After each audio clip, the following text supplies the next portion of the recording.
नमस्कार प्रिय विद्यार्थियों, ऑनलाइन हिंदी कक्षा में आप सभी का हार्दिक स्वागत व अभिनंदन।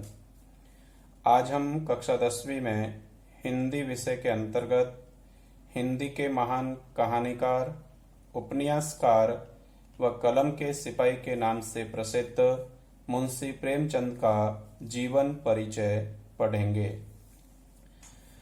मुंशी प्रेमचंद ने कहानी के संबंध में अपने विचार व्यक्त करते हुए कहा है कि कहानी ऐसी रचना है जिसमें जीवन के किसी अंग या किसी एक मनोभाव को प्रदर्शित करना ही लेखक का उद्देश्य रहता है।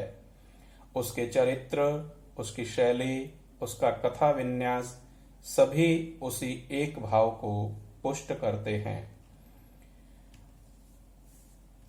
अब हम प्रेमचंद का संक्षिप्त जीवन परिचय प्राप्त करेंगे। मुंशी प्रेमचंद का जन्म 31 जुलाई 1880 ईस्वी में उत्तर प्रदेश के वाराणसी जिले के लमही ग्राम में हुआ। इनके पिता का नाम मुंशी अजैब लाल था। इनके पिता लमही के डाकघर में डाक मुंशी के पद पर कार्यरत थे। इनकी माता का नाम आनंदी देवी था, लेकिन बचपन में ही माता पिता का छाया उड़ जाने के कारण इनका बचपन व किशोर जीवन अत्यंत संघर्षमय बीता। 7 वर्ष की अवस्था में इनकी माता का तथा 14 वर्ष की अवस्था में इनके पिता का देहांत हो गया था। जब किसी बालक के जीवन के अंतर्गत इस प्रकार की कठिन परिस्थितियां आती है तो वह उन परिस्थितियों से संघर्ष करता हुआ अपने आप को अपने जीवन के पथ पर आगे की ओर ले जाता है और अपने जीवन को उन्नत व उज्जवल बनाता है, और ऐसा ही किया मुंशी प्रेमचंद ने। इनका मूल नाम था धनपत राय श्रीवास्तव। ये विधवा विवाह के पक्षधर थे, इसीलिए इन्होंने बाल विधवा शिवरानी देवी से विवाह किया। मुंशी प्रेमचंद ने सर्वप्रथम लेखन कार्य उर्दू भाषा में शुरू किया, तब ये नवाब राय के नाम से लिखते थे। इनका प्रथम कहानी संग्रह सोजे वतन उर्दू में ही प्रकाशित हुआ था, लेकिन अंग्रेज सरकार ने उसको प्रतिबंधित कर दिया था। धनपत राय को प्रेमचंद नाम उर्दू के लेखक दया नारायण निगम ने दिया। प्रेमचंद को उपन्यास के क्षेत्र में उत्कृष्ट कार्य करने के लिए उपन्यास सम्राट की संज्ञा बंगला कथाकार शरत चंद्र चट्टोपाध्याय ने दी। प्रेमचंद को कहानी सम्राट भी कहा जाता है, क्योंकि इनकी कहानियां यथार्थ की धरातल पर सबसे सशक्त कहानियों में गिनी जाती है। हिंदी जगत में कलम के सिपाही के नाम से भी आपको जाना जाता है। प्रेमचंद ने आदर्शोन्मुख यथार्थवादी उपन्यास लेखन की परंपरा का प्रवर्तन किया था, यानी कि जो आदर्श हो और यथार्थ की धरातल पर टिके हुए हों, वास्तविकता से जुड़े हुए हो, इस प्रकार के विषयों को उन्होंने अपने लेखन का विषय बनाया और समाज के समक्ष वास्तविकता को उजागर किया। इनको पढ़ने का शौक बचपन से ही था, इसलिए अपनी पढ़ाई को जारी रखते हुए 1898 में आपने मैट्रिक परीक्षा उत्तीर्ण कर स्थानीय विद्यालय में शिक्षक के पद पर नियुक्त हो गए। नौकरी के साथ साथ आपने पढ़ाई जारी रखते हुए 1910 में इंटर और 1919 में बीए की परीक्षा उत्तीर्ण की। बीए की परीक्षा पास करने के बाद आप शिक्षा विभाग में इंस्पेक्टर के पद पर नियुक्त हो गए। लेकिन देश को स्वतंत्र कराने की ललक आपके मन के अंतर्गत थी। देश को आजादी दिलाने की इच्छा प्रबल थी मन के अंतर्गत, इसलिए सरकारी नौकरी से त्यागपत्र देकर के पूरी तरह से लेखन कार्य के प्रति समर्पित हो गए और देशभक्ति से ओतप्रोत रचनाएं भी आप करने लगे। प्रेमचंद हिंदी साहित्य को सामाजिक परिवर्तन का सशक्त माध्यम मानते हैं। उन्होंने जिस गांव और शहर के परिवेश को देखा और जिया, उसकी अभिव्यक्ति उनके कथा साहित्य में मिलती है। इनका मानना है कि अगर समाज में परिवर्तन लाना है, देश में परिवर्तन लाना है तो उस साहित्य को मजबूत करना पड़ेगा, उस साहित्य को उन्नत बनाना पड़ेगा और साहित्य को लोक जीवन से जुड़ा हुआ साहित्य बनाना पड़ेगा, तब जाकर के सामाजिक परिवर्तन संभव हो पाएगा। किसी कवि ने ठीक ही कहा है कि अंधेरा है वहां जहाँ आदित्य नहीं, मुर्दा है वह देश जहां साहित्य नहीं। यानी कि जिस देश का साहित्य समृद्ध होता है वह देश अपने आप ही समृद्ध कहलाता है। प्रेमचंद के कथा का साहित्य का इतिहास। प्रेमचंद के कथा साहित्य का संसार बहुत व्यापक है। उसमें मनुष्य ही नहीं पशु पक्षियों को भी अद्भुत आत्मीयता मिली है।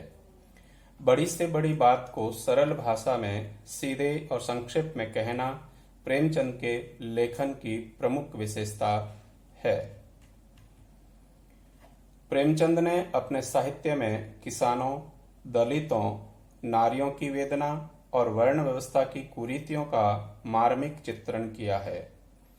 उन्होंने समाज सुधार और राष्ट्रीय भावना से उत्प्रोत अनेक उपन्यासों एवं कहानियों की रचना की। कथा संगठन, चरित्र चित्रण, कथोपकथन आदि की दृष्टि से उनकी रचनाएं बेजोड़ है। उनकी भाषा सरल, सजीव, मुहावरेदार और बोलचाल के निकट है तथा उन्होंने अरबी, फारसी और अंग्रेजी के प्रचलित शब्दों का प्रयोग कुशलतापूर्वक किया है। हिंदी भाषा को लोकप्रिय बनाने में उनका विशेष योगदान है। प्रेमचंद का पहला कहानी संग्रह सोजे वतन नाम से आया, जो 1908 में प्रकाशित हुआ। सोजे वतन यानी देश का दर्द, देशभक्ति से उत्प्रोत होने के कारण इस पर अंग्रेजी सरकार ने रोक लगा दी और लेखक को भी भविष्य में इस तरह का लेखन न करने की चेतावनी दी। इसके कारण उन्हें नाम बदलकर लिखना पड़ा। मरणोपरांत उनकी कहानियां मानसरोवर नाम से 8 खंडों में प्रकाशित हुई। मुंशी प्रेमचंद ने हिंदी साहित्य को नाटक, निबंध, उपन्यास एवं कहानी जैसी अनेक विधाओं से समृद्ध किया। साथ ही उन्होंने संपादन एवं अनुवाद कार्य भी किया, परंतु इनको प्रसिद्धि एक कथाकार एवं उपन्यासकार के रूप में ही मिली। उपन्यास के क्षेत्र में उनके योगदान को देखकर बंगाल के विख्यात उपन्यासकार शरत चंद्र चट्टोपाध्याय ने उन्हें उपन्यास सम्राट कहकर संबोधित किया। मुंशी प्रेमचंद की रचनाएं। कहानी संग्रह मानसरोवर 8 भागों में प्रकाशित हुआ। इसके अंतर्गत लगभग 300 कहानियों का संग्रह है। नाटक संग्राम, जो 1922 में प्रकाशित, करबला 1928 में प्रकाशित। आपने पत्र पत्रिकाओं में भी कार्य किया और कुछ पत्रिकाओं का आपने संपादन भी किया। माधुरी 1922, हंस 1930, जागरण 1932 व मर्यादा आदि पत्रिकाओं में संपादित व संपादन का काम किया। प्रेमचंद के हिंदी उपन्यास रचना क्रम के अनुसार निम्नांकित है। देव स्थान रहस्य 1905 में प्रकाशित। इसके अंतर्गत मंदिरों और तीर्थ स्थानों में फैले भ्रष्टाचार, पाखंड की आलोचना की गई। प्रेमा 1907 में प्रकाशित। हिंदुओं में विधवा विवाह की समस्याओं का चित्रण। सेवा सदन 1918 में प्रकाशित। वैश्य जीवन से संबंध समस्या का चित्रण किया गया। वरदान 1921 में प्रकाशित। प्रेम एवं विवाह की समस्या का चित्रण किया गया। प्रेमाश्रम 1922 में प्रकाशित हुआ, जिसके अंतर्गत औपनिवेशिक शासन में जमींदार एवं किसानों के संबंध का चित्रण किया गया। कायाकल्प 1926 में प्रकाशित। इसके अंतर्गत पुनर्जन्म की धारणा पर समाज सेवा, राजा के अत्याचार, विलास एवं सच्चे प्रेम का चित्रण किया गया। निर्मला 1927।